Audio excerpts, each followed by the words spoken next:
मन्त्री महादन्ति वक्त्रापि पञ्चास्य मान्य विधीन्द्रादिमृग्या गणेशाभिधामे विधत्तां श्रियं कापि कल्याणमूर्ति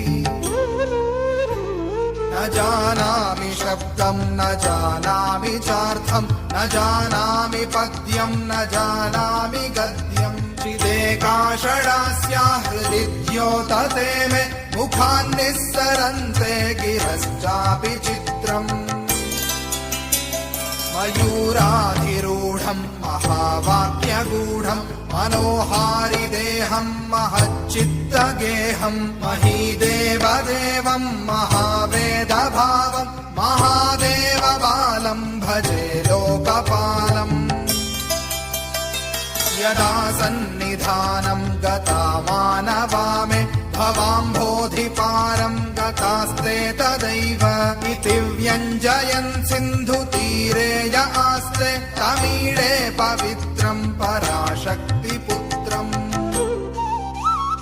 यथाब्धेस्तरङ्गालयं यान्ति तुङ्गास्तथैवापदः सन्निधौ सेवतां मे इति वोर्मि पङ्क्तिर्नृणां दर्शयन्तं सदा भावये हृत्सरोजे गुहं तम्